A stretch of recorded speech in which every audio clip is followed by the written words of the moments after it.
여러분 중에 혹시 버림받아 보신 적이 있는 분 계십니까? 사랑하는 가족으로부터, 어머니나 아버지로부터 버림을 받아 보신 분, 또는 남편으로부터 버림을 받아 보신 분, 그런 분 계시다면은 오늘 이 말씀에서 주님이 특별히 예수님을 향한 사랑과 소망이 더욱더 충만해지시기를 예수님의 이름으로 축원합니다.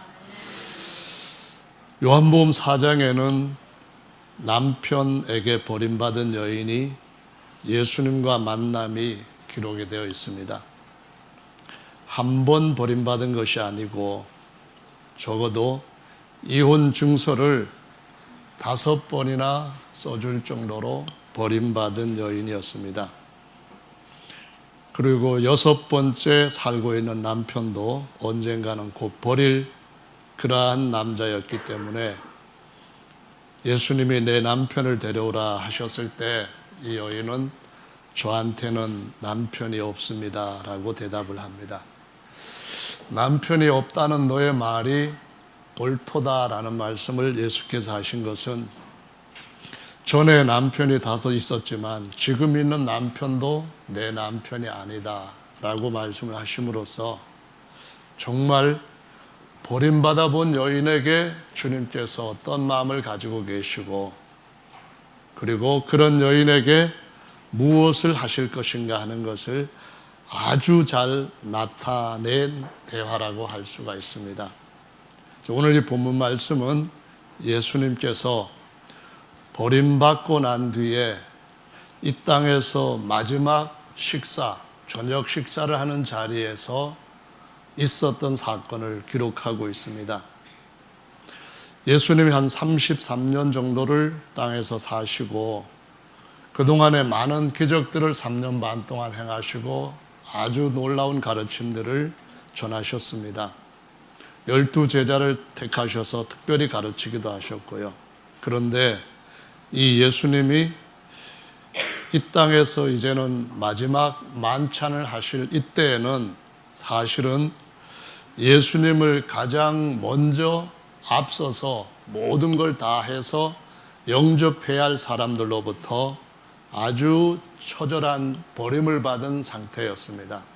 성경 말씀해 보시면은 시편 118편 22절부터 26절 말씀에 건축자의 버린 돌이 집 모퉁이의 머릿돌이 되었나니 이는 야훼의 행하신 것이요 우리 눈에 기이한 바로다, 이런 말씀이 있습니다. 이 말씀은 예수님께서 창세기 1장에서부터 그리고 2장, 3장, 말라기 마지막까지 아담과 그 후손들한테 약속된 메시아이고 구원자이신데 구약 성경 전체에 바로 예수님에 대하여서 오셔서 이렇게 우리를 구원해 주실 것이라고 하는 약속의 중요한 중심 인물인데, 이 말씀을 가르치면서 신자들을 하나님 앞으로 바로 세워야 할 제사장들과 랍비들, 서기관들, 이런 자들이 다 예수님을 버렸다고 말씀을 하시고 있습니다. 그래서 어떻게 버렸는가 보니까 십자가에다가 죽여버리겠다, 그런 말입니다. 그냥 내다 버리는 것도 아니고 십자가에서 죽여가지고 수많은 사람들이 오고 가면서 그 부끄러운 그런 모습들도 보이고 고통스러운 모습도 보이는 이런 방법으로 버리겠다고 결정하고 이제 그때를 기다리고 있던 때인데, 그때에 바로 예수님이 택하셨던 12 제자 중에 하나가 그 일에 공범으로 가담하게 되는 것을 볼 수가 있습니다. 그래서 이 예수님에 대한 말씀을 보면은 마태복음, 마가복음, 누가복음, 사도행전 이런 모든 성경에서 버림받은 돌이라고 말씀하시고 있습니다. 버림받아서 완전하게 뭉개진 그러한 돌이라고 말씀을 하시는데, 바로 그와 같은 일이 곧 일어날 마지막 저녁 식사 자리에서 베다니의 문둥이들이 같이 사는 그 동네에 시몬이라고 하는 문둥이 집에 예수님께서 가셔서 식사를 하시는 그때에 한 여자가 예수님한테 와서 아주 귀한 향유를 붓는 모습을 보여줍니다. 물론 이 마지막 이 만찬이 그 이후에 다시 예수님께서 택하신 집에서 일어나기는 하지만은 이 저녁 식사 시간에, 그러니까 최후의 만찬은 아닌데 제자들과 편하게 먹을 수 있는 마지막 저녁 식사에서, 저녁 식사가 아니라 그냥 식사에서 주님이 이와 같은 여인으로부터 대접을 받게 되는데, 이 베단이라고 하는 지역은 지명이 어떤 것을 알려주는 의미를 가지고 있는 지명입니다. 다시 말하면은 벳이라고 하는 것은 집이라는 의미를 갖고 있고요. 그 다음에 이단이라고 하는 뜻은 가난한 자 또는 버림받은 자, 고통받는 자, 그런 의미를 가지고 있는 뜻으로 가난하고 고통받고 버림받고 한 그런 자들이 사는 동네를 베단이라고 하는 지명으로 부르게 됩니다. 네, 거기에 이제 문둥이라는 시몬의 집에서 식사를 하시게 되는데, 이때 주님이 제자들에게 하시는 말씀들을 그 다음서부터 보시면은 버림받는다고 하는 그것과 그 예수님을 위하여서 자신을 다 버리는 여인의 이 행적이 예수님 믿는 모든 사람들한테 어떻게 가르쳐져야 되는가, 기념되어야 되는가 하는 것을 보여주시고 있습니다. 요한복음 11장의 말씀에 보시면은 예수님께서 사랑하는 한 가족이 있는데 베다니에 사는 사람들이었습니다. 이 사람들은 부모는 없고 나사로라고 하는 오라비와 두 동생 자매들이 있었는데요. 하나는 마리아이고 하나는 마르다라고 하는 이런 3남매가 베다니에 살고 있었습니다. 그러니까 문둥이들은 같이 살아야만 됩니다. 왜냐하면 부정한 사람들이기 때문에 가족들이라 할지라도 같이 못 사는 거예요. 그래서 문둥이들끼리 촌을 이루고 살게 되는데, 그 베다니 문둥이들이 사는 집들이 가득 차 있는 집에서 살고 있는 나사로, 또 마르다, 마리아, 이런 세 자매니까 사는 삶이 힘들었을 것 같아요. 틀림없이 이 마리아의 삶도 굉장히 힘들었을 것으로 여겨집니다. 그런데 이 여인이 예수님께서 그에게 가르쳐 주신 말씀을 발 앞에서 항상 듣더니만 이 중요한 식사 자리, 문둥이 시몬의 집에서 자신의 전 재산과 같은 향유 한 옥합을 다 깨어가지고 예수님 앞에 부어드리는데, 이것은 사실은 이 마리아가 자신의 일생을 다 주님 앞에 깨뜨리고 쏟아붓는 것과 같은 것이라고 할 수가 있겠습니다. 예수님은 이걸 보시고 자신의 장사를 준비한 것이다 라고 말씀을 하셨는데요. 다른 말로 하면은 예수님께서 십자가에서 죽으시고 장사되기 전까지 그분이 물과 피를 다 쏟아내시는, 머리에서부터 발에 이르기까지 채찍에 맞아서 피를 엄청나게 많이 흘리시고, 그리고 십자가에 달리셨을 때는 남은 물과 피를 몸에서 다 로마 군병이 창을 가슴에 옆구리에 찔렀을 때에 다 쏟아내시는 것 같은 그러한 일을 예비하기 위하여서 이 마리아가 이 일을 했다고 하시면서 이 예수님에 대한 복음이 전파되는 곳이면 어디에나 이 여인이 했던 일도 기념을 하라고 말씀을 하시고 있습니다. 그래서 우리가 그것을 기념한다는 것은 오늘 저와 여러분들이 예수님을 믿고 또 예수님의 죽으심과 장사되심과 부활하심을 믿고 있는 자리에서 그 교훈의 의미가 무엇인가 하는 것을 알아야 된다고 하는 사실을 보여주시고 있는 것입니다. 저는 30년 넘게 목회를 하면서 제자들이 예수님을 버렸던 일에 대해 가지고 확실하게 깨닫지를 못했었습니다. 또 베드로가 예수님을 부인한 그 사건이 참말로 어떤 의미를 가지고 있는가 하는 것을 다 깨닫지를 못했었습니다. 그것을 깨닫게 된 것은 이제 얼마 전이었었는데요. 여러분들도 저와 같이 깨닫고 계시는지 못 깨닫고 계시는지는 모르겠습니다만은 못 깨달은 분을 위해서 한번 질문을 드려보겠습니다. 여러분이 사용하시던 중고품들 있죠? 많이 있죠. 우리가 쓰다 보면은 또 다른 것으로 바꾸게 되고 그러다 보면은 중고품 중에 어떤 것은 그냥 버리기는 좀 아깝지요. 그래서 그냥 중고시장에 이렇게 내다 팔게 됩니다.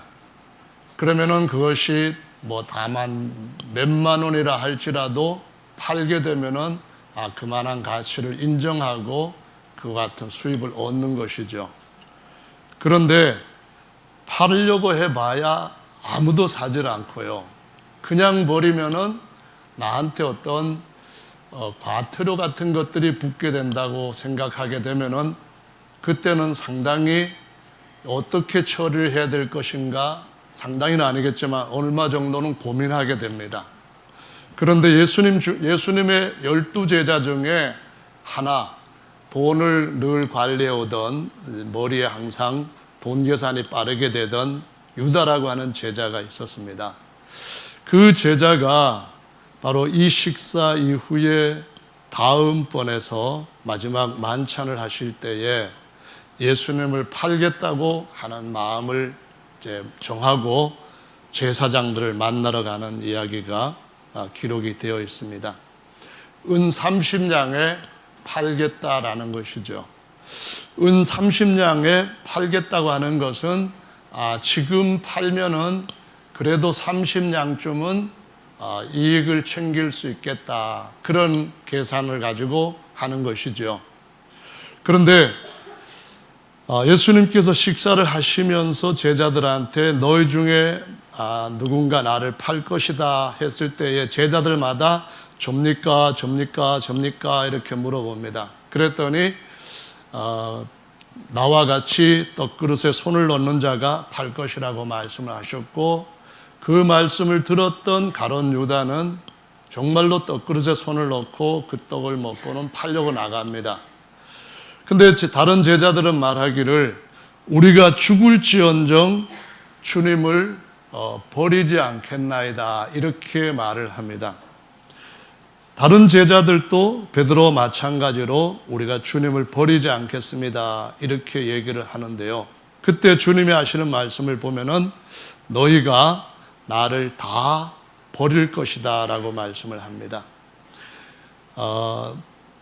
다른 사람들이 버리지 않겠다고 한 그 말씀에 따라서 베드로는 더 강하게 예수님을 버리지 않겠다 했는데, 예수님은 결국 베드로는 결국 예수님을 버리게 되는 것을 볼 수가 있습니다.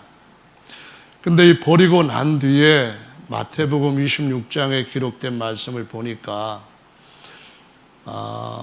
버리게 되는 이 과정이 진행되는 걸 보니까 어떻게 되어 있는가 하면은 베드로가 예수님이 잡혀가실 때에 멀찍이 따라가다가 거기에 하인들과 같이 불을 쬐고 지켜보고 있습니다.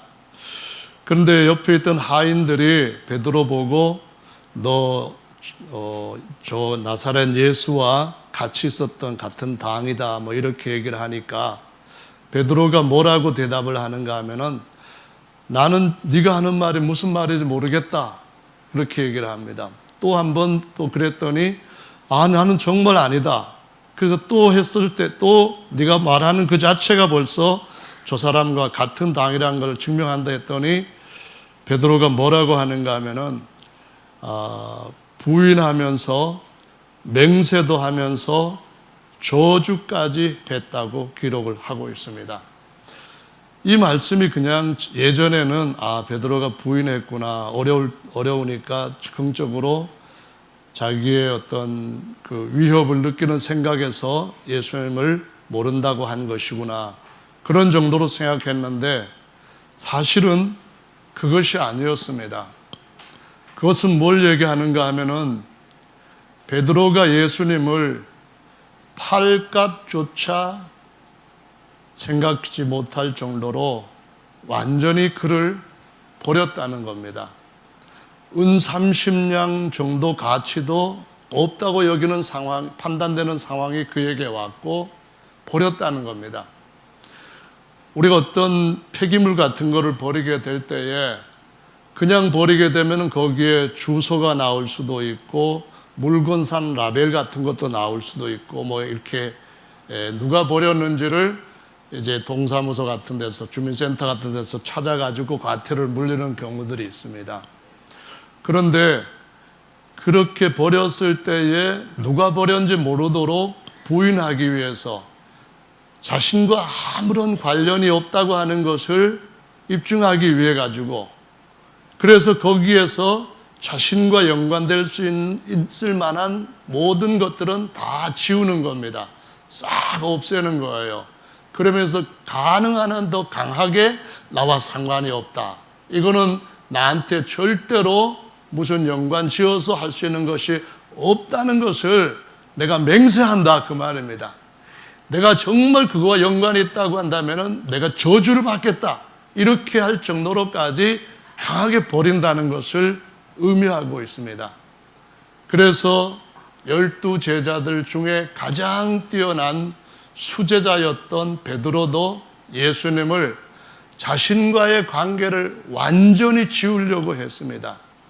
그 순간만큼은 조금 더 그와 연관 지어지는 것을 상상조차 하지 못하게끔 하기 위한 아주 철저하게 부인하고 맹세하고 저주하는 일을 했던 것을 볼 수가 있습니다. 그런데 예수님께서 그때 겪었을 마음이 어떨 것인가? 그분도 똑같이 인간의 감정을 가지고 이 땅에 마지막 아담으로 오신 분인데 과연 그 마음이 어땠을까 한번 생각해 보십시오. 다른 자신을 먼저 영접해야 할 메시아를 영접해야 할 메시아를 가르쳐 왔던 제사장들과 랍비들, 서기관들이 다 주님을 버리고 십자가에 지금 버려서 죽여버리겠다고 하는 그런 마지막 시간들입니다. 그런데 3년 반 동안 아끼고 자신의 모든 것을 쏟아 부으면서 키워놓았던 12 제자인데 하나는 30에 팔아버립니다.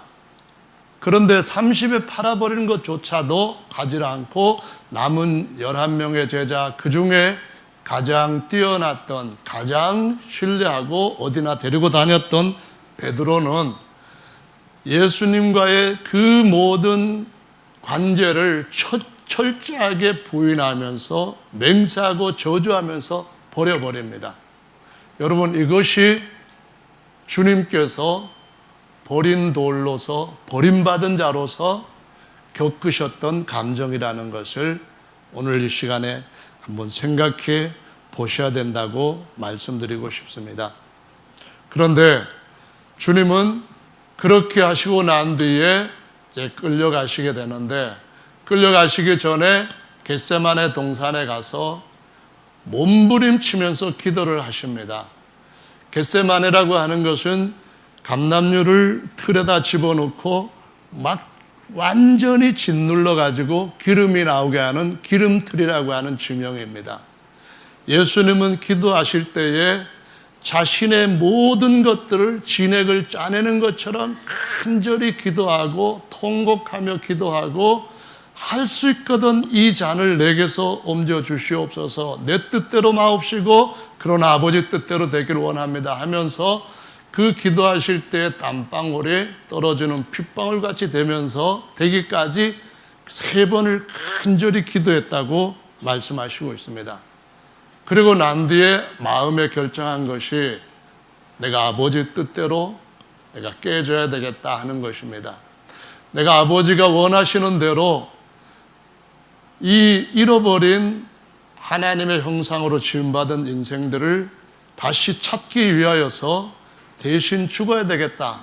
그것이 내게 얼마나 큰 수치이고 얼마나 큰 고통이고 얼마나 감당하기 어려운 외로움이라고 할지라도 나는 아버지 뜻대로 굴복하겠다 하고 결심을 합니다. 그리고 십자가에 달리게 되는데요.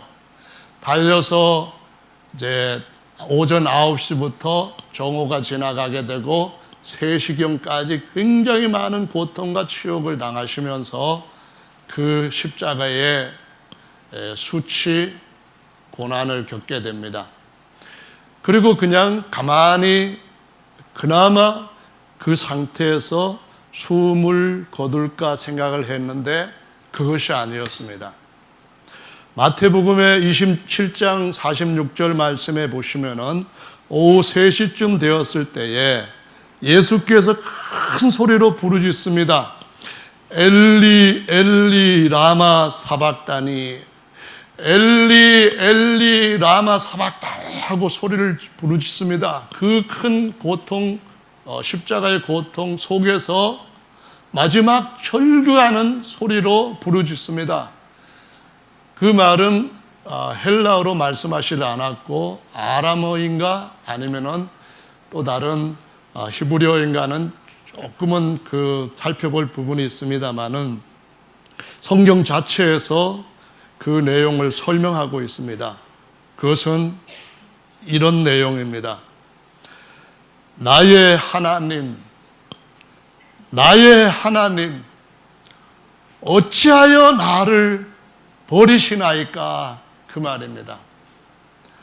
나의 하나님, 나의 하나님, 태어나면서부터 내 안에 함께 계시던 하나님, 내가 무슨 일을 당하든지 나와 함께 계시던 하나님, 내가 기도 가운데서도 나를 붙들어 주시고 내 기도를 들어주시던 하나님, 그런데 이제 이 순간에 어찌하여 나를 버리시나이까 라고 부르짖는 그 말이 바로 엘리 엘리 라마 사박단이었다는 말씀입니다. 이 말은 무슨 말이냐 하면은 하나님께로부터도 그 예수 그리스도는 버림받은 그 격한 감정을 십자가상에서 돌아가시기 직전에 느끼셨다고 하는 사실입니다. 모든 사람들로부터 버림을 받았을 뿐만 아니라 자기를 낳아주신 아버지께로부터도 버림을 받으셨기 때문에 이때의 이 고통은 그가 다른 모든 사람들의 저주를 짊어졌을 때 겪는 고통과는 비교가 안 될 정도로 심한 것이었을 겁니다. 예수님은 모든 사람들의 죄를 짊어지셨다고 말씀합니다. 죄 없는 그분이 죄를 짊어지셨고 그분이 그 죄로 인하여서 오는 모든 저주를 짊어지셨습니다.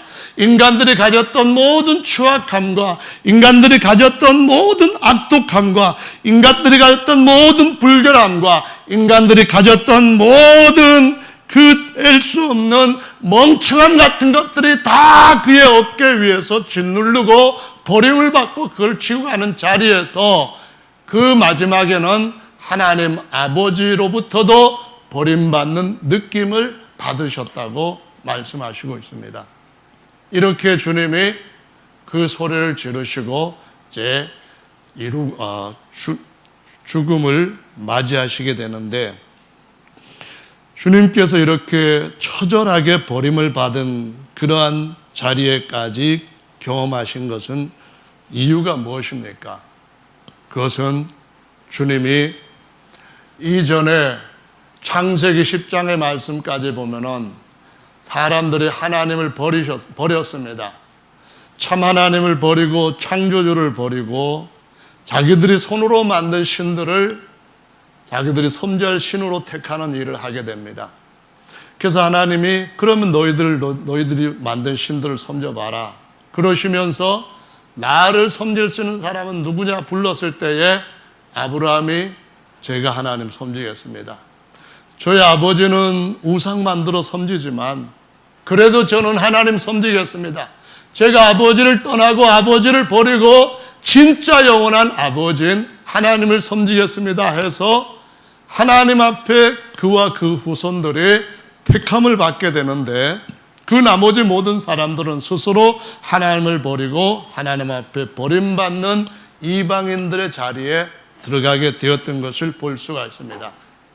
그런데 그 하나님이 바로 사람의 육체를 입고 여인의 후손으로 이 땅에 오셔서 여자에게서 태어난 모든 사람들이 저질렀던 모든 죄를 대신 짊어지시면서 주님은 누구든지 구원을 시키겠다고 누구든지 버리지 않고 내가 하나님으로부터 버림받는 저주를 대신 받았으니까 이제 더 이상 그런 저주를 받지 말고 내게로 와서 하나님께서 하나님의 아들인 나에게 주시고자 하시는 그 복을 함께 누리는 가족이 되자고 부르시는 그런 말씀으로 주님이 대신 버림받는 그 처절한 체험을 하셨다고 가르쳐 주시고 있습니다.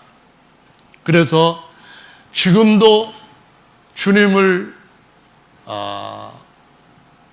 모든 사람들이 택해야 될 때인데도 불구하고 주님께서 부르시고 계시는데도 불구하고 응답하지 못하는 모든 인생들은 내가 이렇게 처절하게 버림을 받았던 그 경험은 언젠가는 내가 대신 진 이 저주를 받아들이지 못하는 모든 인생들이 영원히 버림을 받게 될 것이라고 하는 것을 보여주는 외침이 되었다는 말씀입니다.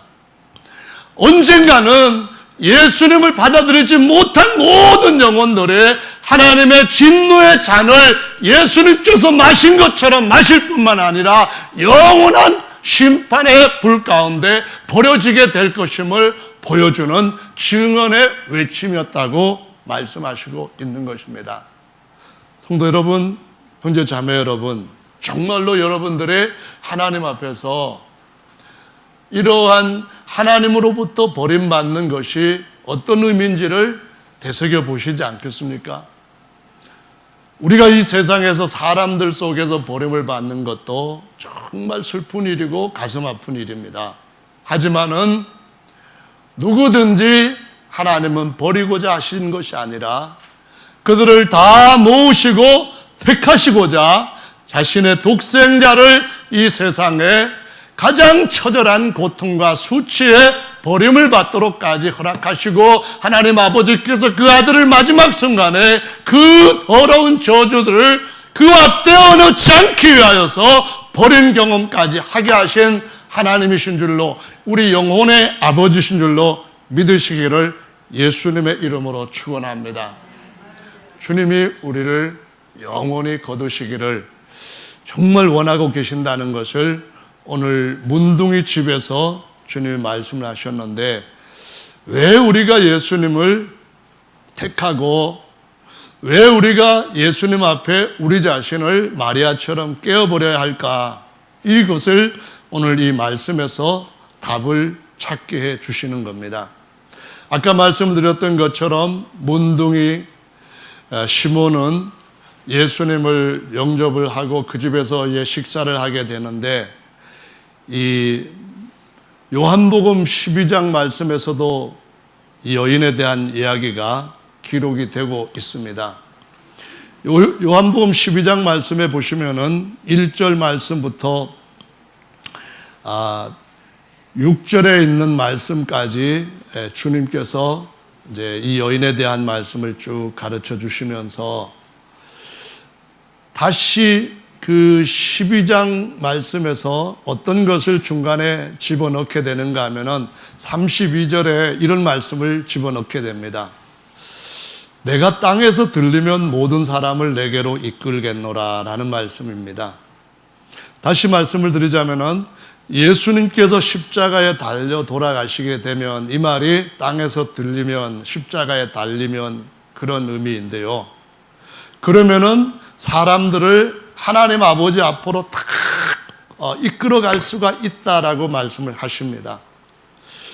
그 말씀은 이어지는 40절 말씀부터 43절에 어떤 말씀으로 나오는가 하면은, 베다니가 고통받는 자, 가난한 자, 버림받은 자들의 집인데, 또 다른 말로 하면은 지금 이 이야기는 문둥이 시몬의 집에서 나오는, 문둥이 집 베다니에서 나오는 말씀인데, 문둥이의 모습과 예수께서 자신을 깨신 이유, 그 깨신 것에 같이 연합될 수 있는 이 마리아의 주님에 대한 이해와 믿음에 관한 결과, 이것들을 보여주시는 말씀이 40절의 말씀부터 43절에 기록되어 있다는 겁니다. 한번 요한복음 12장 40절부터 43절 말씀을 보시면은요, 저희 눈을 멀게 하시고 저희 마음을 완고하게 하셨으니 이는 저희로 하여금 눈으로 보고 마음으로 깨닫고 돌이켜 내게 고침을 받지 못하게 하려 함이니라 하였음이더라. 이사야가 이렇게 말한 것은 주의 영광을 보고 주를 가리켜 말한 것이니라. 그러나 관원 중에도 저를 믿는 자가 많되 바리새인들을 인하여 드러나게 말하지 못하니 이는 추례를 당할까 두려워함이라. 저희는 사람의 영광을 하나님의 영광보다 더 사랑하였더라. 아멘. 지금 문둥이의 집은 무엇을 얘기하고 있는가 하면은요, 성경 말씀에서 문둥이라고 하는, 문둥병이라고 하는 것은 어떤 의미를 가지고 있는가 하면은,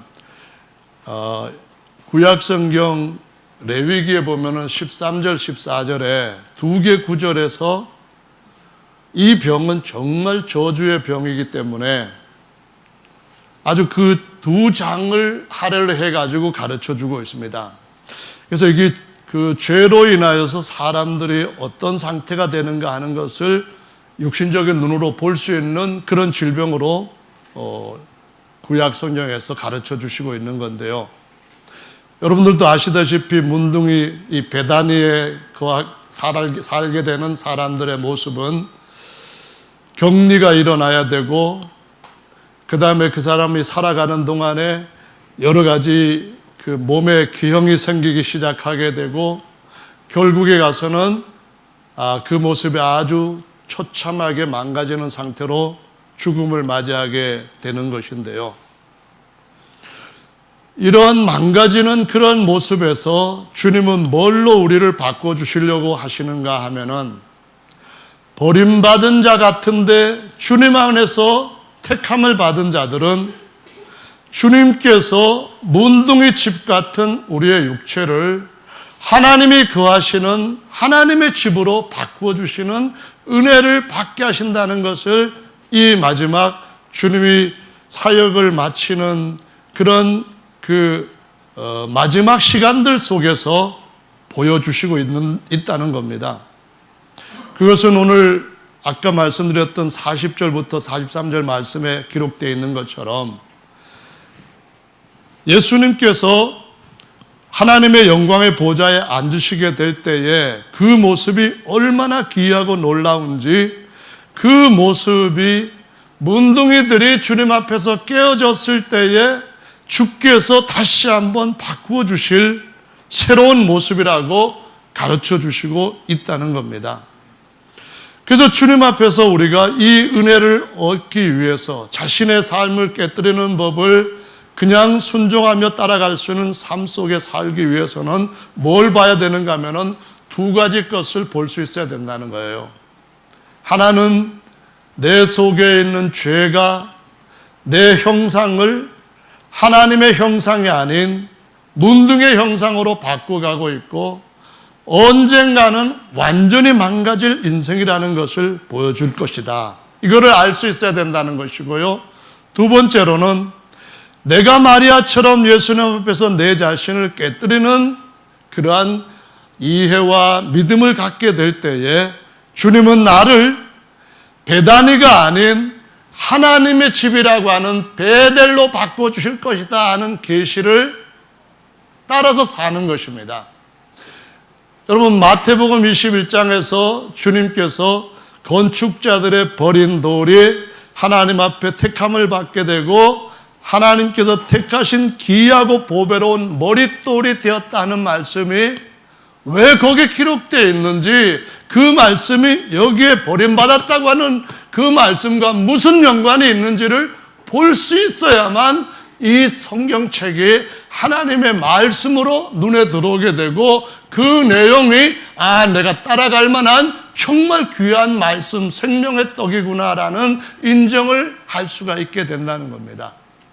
예수님께서 자신을 버리셨을 때에 주님께서 사람들한테 버림을 받은 것처럼 보이지만은 하나님 앞에는 귀하게 택함을 받고 하나님의 집, 곧 뭐가 된다고요? 벳엘이 되게 하셨다는 말씀입니다. 아주 영화로운 몸으로 그 영광스러운 천사들이 쳐다봤을 때에 감히 얼굴 뻣뻣하게 들고 쳐다보지 못할 만큼의 찬란한 영광의 형상의 하나님의 집으로 세우시는 일을 하나님께서 하셨고, 오늘날 우리에게도 마리아 같은 신앙을 갖고 살아가는 모든 사람들한테 다 그와 같은 은혜를 주시겠다고 약속을 하고 계시는 것입니다.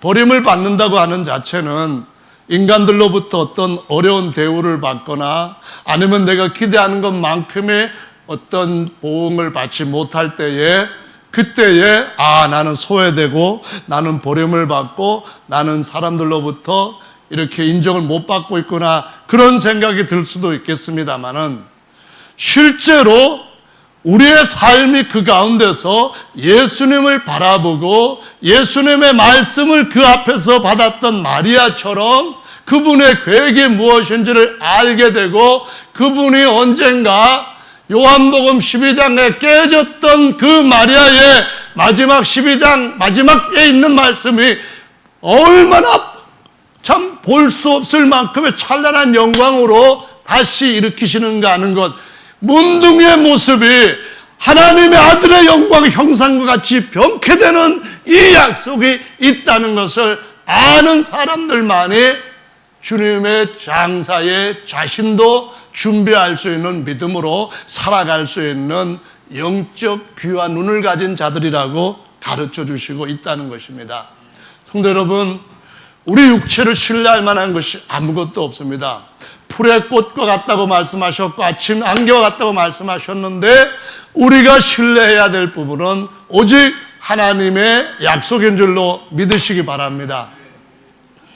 사실상은 우리 겉모습이 그냥 괜찮게 풀의 꽃처럼 보일 수도 있지만 우리 속사람은 죄로 인하여서 이미 죽어버렸기 때문에 이 안에 있는 죽음이 우리 육체를 문둥이처럼 몰아가고 결국에는 추악하게 죄악의 형상, 죄의 종의 그런 형상으로 만들어 가버릴 것인데, 우리가 하나님 앞에서 믿음의 가치를 가지고 우리 자신을 주님 앞에 깨뜨릴 때는 하나님이 하나님 자신의 모든 영광을 드러낼 하나님의 집과 하나님의 영광의 형상으로 병쾌해 주실 분이신 줄로 믿고 이 말씀을 쫓아서 하는 저와 여러분들 되시기를 예수님의 이름으로 축원합니다.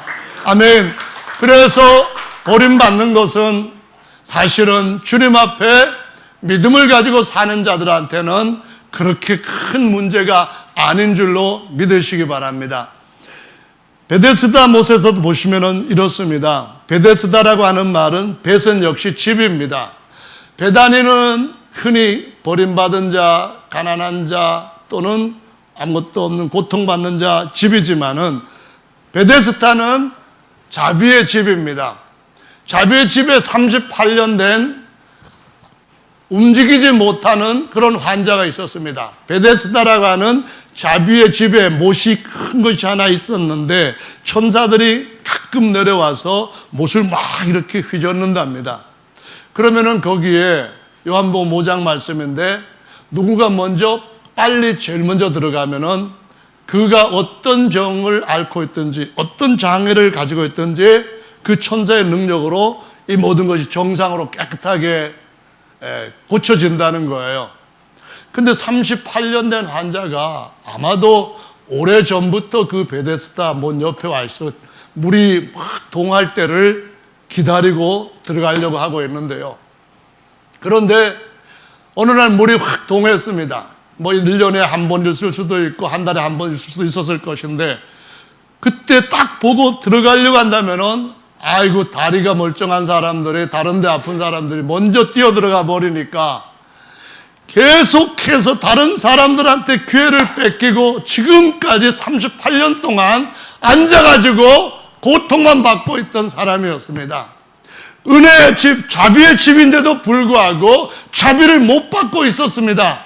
그런데 거기에 진짜 하나님의 집이자 자비의 집이신 예수님께서 오셔가지고 너의 침상을 들고 집으로 가라 이렇게 말씀하시자 그가 완전하게 치유를 받게 되는 것을 볼 수가 있습니다. 거기서 우리가 요한복음에 이어지는 말씀을 쭉 보면은 5장에서 무슨 말씀을 하는가 하면은 25절에 이런 말씀을 합니다.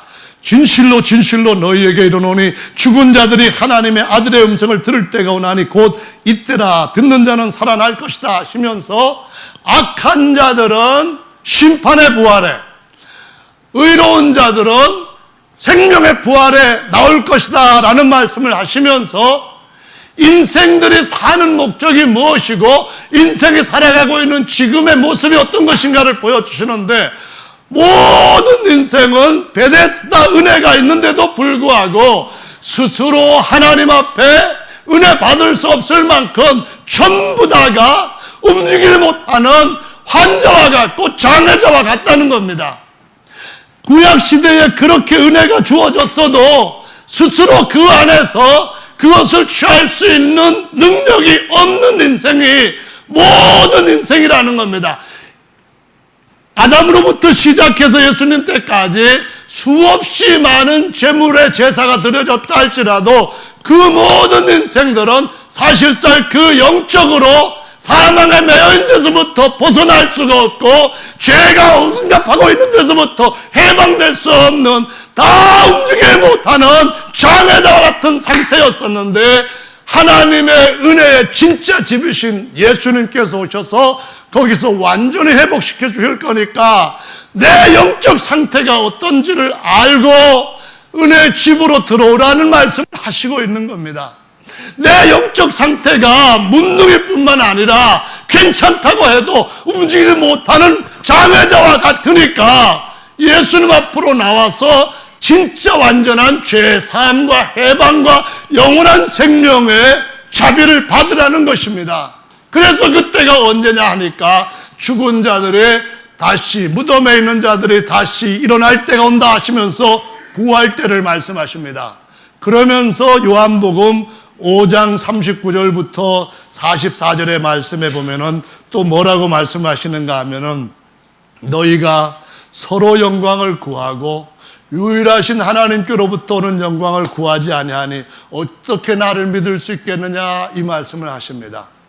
무슨 얘기입니까?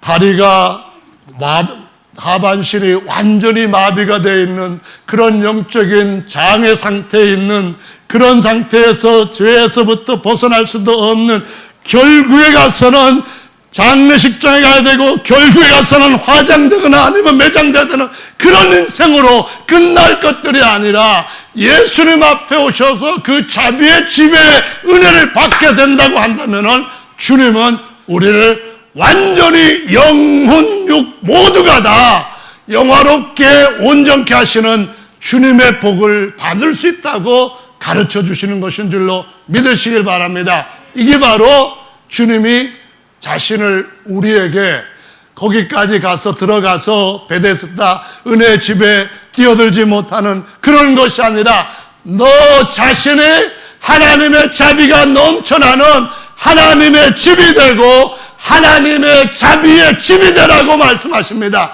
자비의 집 물에 들어가지 못한다 할지라도 그것보다 더 좋은 것은 내 속에 하나님이 영원히 살게 하는 샘물이 강물처럼 흘러나게 하기에는 은혜를 받아라 라고 가르쳐 주시는 줄로 믿으시길 바랍니다. 이게 왜 우리 인간에게 주께서 친히 그렇게 처절하게 버림받으시면서까지 주시는 것인데 거절해야 됩니까? 우리가 버림받을 것을 좋아하고 작정하는 인생이 되어서야 되겠습니까? 그러므로 주님께서 여러분 모두를 부르시고 그분의 자비의 집으로 세우려고 하실 때에 문둥이 집에서부터 자비의 집으로 하나님의 모든 충만함을 얻게 되는 하나님의 집으로 세워지는 은혜를 받으시기를 예수님의 이름으로 축원합니다. 아멘. 한번 보십시오. 요한복음 11장에 마르다가 베다니에 살던 사람입니다. 마리아가 베다니에 살던 사람입니다. 마르다는 같이 베다니에 살아도 그 하나님께서 주시는 은혜를 듣지를 못합니다. 그냥 예수님이 밥 잡수실 때 반찬 하나 더 만드는 것이 더 그에게는 잘하는 것이라고 생각을 했습니다. 그러나 마리아는 그렇지 않았습니다. 언니가 부엌에서 엄청 바쁜데도 불구하고 더 중요한 것은 주님이 왜 오셨는지, 주님이 우리 집에 오셔가지고 뭘 하려고 하시는지, 주님께서 우리를 사랑하시는 그 사랑의 진가가 무엇인지에 대해서 듣고 있었습니다. 그래서 다른 12제자도 깨닫지 못했던 예수님의 장사를 이해하게 되고 자신을 쏟아붓고 깨뜨려서 자신도 그분의 장사 연합되는 은혜를 받게 되고 그와 함께 깨어졌을 때 그가 바로 하나님의 베델이 되고 그가 바로 하나님의 베데스가 되는 그러한 복을 받을 수가 있었는데요. 이 은혜가 어디에서부터 출발했는가 하는 것이 우리가 한 번 더 살펴봐야 할 아주 중요한 대목이 됩니다. 그것은 바로 요한복음 11장에서 오빠가 죽었다는 거예요. 예수님한테 사랑을 받던 오빠인데 병이 들었어요. 그래서 다른 사람들의 병은 다 고치시고 죽은 자도 고치셨던 예수님이시니까 예수님 오셔가지고 우리 오빠 고쳐주겠다 기대했습니다. 근데 안 오시는 거예요. 사람들도 보고 의아했습니다. 아니 그렇게 아끼고 사랑하던 불쌍히 여겼던 제 새 오누이가 가장처럼 그 집을 지탱해 가던 오라비가 병이 들어서 죽어가고 있는데 예수님이 왜 안 오시느냐 이겁니다. 베다니가 어떤 데입니까? 쫙 문둥이들 사는 데입니다.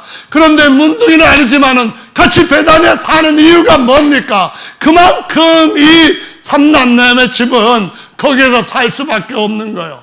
어떤 뉴스에 보니까 서울에 대해서 모르는 사람 많지만은 강남에 대해서 세상에서 모르는 사람들은 없다고 할 정도로 강남구청장이 직접 인터뷰를 했더라고요. 강남에서 거둬들이는 돈이 서울 시내에 거의 서울 시내 전체에게 엄청나게 많이 지원을 해줄 정도로 강남 사는 부자들은 그 사는 자체가 이미 서울 브랜드보다도 세계적으로 높아졌다 그러더라고요. 그와 마찬가지로 베다니에 사는 사람들은 정말 힘듭니다. 그래서 더 사랑했던 이 마리아의 가정이고 그 오라비 나사로에 대한 주님의 애정은 특별히 사람들한테도 부각이 되었습니다. 그런데도 주님이 고쳐주러 안 오시는 거예요. 시험 들어야겠죠. 결국 오라비가 숨이 끊어졌습니다. 이제는 분노해야 되겠지요. 아니 오빠가 죽었는데 그러면 죽어서라도 아무리 바쁘시라도 그냥 나중에 장례식장이라도 와가지고 어떻게 살려주시거나 할 줄 알았는데 그렇게도 안 하시는 거예요. 죽어서 3일 지나고 이제 4일째 됩니다. 근데 예수님이 그때 얼굴을 빼꼼 내미신 거예요. 속상했겠지요. 예수님이 하시는 말씀이 나사로의 여동생 마르다에게 네 오라비가 살 줄로 믿느냐 그랬더니 예, 믿습니다. 마지막 날엔 살아나겠죠. 이렇게 대답을 합니다. 근데 주님이 하시는 말씀은 마지막 날에 사는 것보다도 지금 너의 오라비가 살 줄로 믿느냐 하시면서 내가 곧 부활이요 생명이다. 나를 믿는 자는 죽어도 살겠고 무릇 살아서 나를 믿는 자는 영원히 죽지 않을 것이다. 이렇게 말씀하시고 내가 이걸 믿느냐 했더니 네, 믿습니다. 이렇게 대답을 하고 갑니다.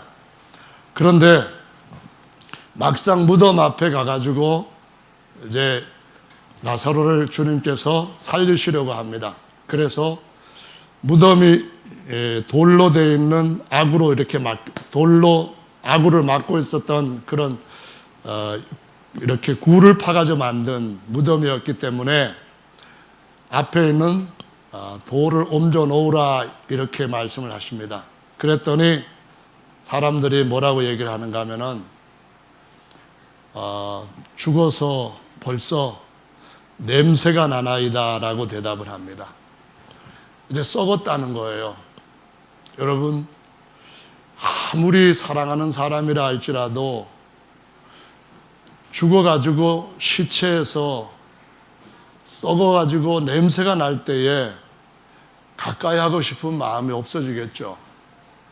아마 그럴 거예요. 뭐 제가 만약에 죽어가지고 썩으면은 제 아내가 썩은 냄새도 향기롭네. 우리 남편은 정말 나한테는 남편밖에 없어. 그럴 것 같지는 않아요. 뭐 저도 또 마찬가지일 것 같아요. 아무리 의지할 데 없어서 그렇게 의지하던 부모 대신한 오라버니라 할지라도 예수님이 무덤에 막혀있는 돌을 옮겨 놓으라 이렇게 말씀하시는데 지금 썩어서 냄새가 나나이다 이렇게 합니다. 문 열어가지고 더 심한 냄새 나면은 그거 어쩌려고 그럽니까? 이런 얘기겠죠. 근데 주님께서 왜 그렇게 사랑하던 나사로가 죽어서 냄새가 나는 그때 오셔서 부활을 시키시느냐 그 말입니다. 그건 다름이 아니라 모든 인생은 아무리 튼튼하게 보이고 아무리 아름답게 보여도 사실은 문둥병의 진행 중에, 영적인 문둥병의 진행 중에 있다는 것을 놓치지 않고 살아가야 된다는 것입니다. 우리 인생 다 주님 앞에서 사실 육체적으로 보면은 그다지 귀한 그런 가치 있는 인생 아니거든요. 육체를 가지고 뭐의 어떤 물질적인 그런 것들을 만들려고 한다면은 뭐 성냥에 사용하는 뭐 얼마 못 몇 개, 비누 몇 조각 뭐 이런 정도로 나올 정도로 정말 별로 쓸모가 없는 인생이거든요. 그나마 그것이 죽지 않았을 때에 부패하지 않았을 때 그런 거지만은 언젠가는 다 죽고 언젠가는 다 부패로 돌아가는 인생인데 거기서 끝나는 것은 우리 인생 너무 억울하잖아요. 왜냐하면은 주님이 우리를 대신하여서 아버지께로부터도 버림을 받으셨는데 주님이 우리를 대신하여서 하나님이 우리를 택하실 수 있는 길을 완전하게 열어놓으셨는데 그렇게 끝나는 것은 정말 우리 인생이 하나님 앞에서 무지막지하게 사는 인생이라는 것을 보여주시고 있다는 겁니다. 그래서 주님이 말씀하시기를 문둥병은 이것은 점점 썩어지는 것이기 때문에 참된 예수님 앞에 와서 참된 제사장인 예수님 앞에서 치료를 받으면 된다 이런 말씀을 주시면서 우리가 주님 앞에서 마리아처럼 깨어지는 인생은 정말 복이 있는 인생이니까 그거 그렇게 너무 힘들어하지 말고 그 길을 계속 가라고 가르쳐 주시고 있는 겁니다. 일간지에 나와 있는 그 인터넷 기사를 하나 봤는데요. 예수님 안에서 우리가 깨어지고 쪼개지고 부서지고 우리 스스로 날마다 죽고 하는 그러한 삶은 많은 스트레스가 될 수도 있는데 근데 이 스트레스가 단지 나쁜 악성 스트레스로 남는 것이 아니라 오히려 그것이 좋은 스트레스로 우리에게 건강에 많은 도움을 준다는 것을 학자들이 연구를 해서 발표한 것들을 아마 여러분들이 많이 들어보셨을 거예요. 스트레스를 받게 되면은 처음에는 경고하는 그러한 증세 반응이 일어나고 계속 스트레스가 이어지게 되면은 그때는 스트레스에서 대항하는 반응이 두 번째로 일어나고 그러다가 계속 스트레스가 커지게 되면은 그만 스트레스에 짓눌려 가지고 죽게 된다고 얘기하는데요. 그런데 이 스트레스를 받을 때에 적당한 스트레스에서 우리가 거기에 대해서 이것을 제대로만 이용할 수 있으면은 훨씬 더 우리의 삶이 정신적으로 육체적으로 아주 건강한 삶을 살 수 있다고 학자들이 그 연구 결과를 발표하고 있습니다.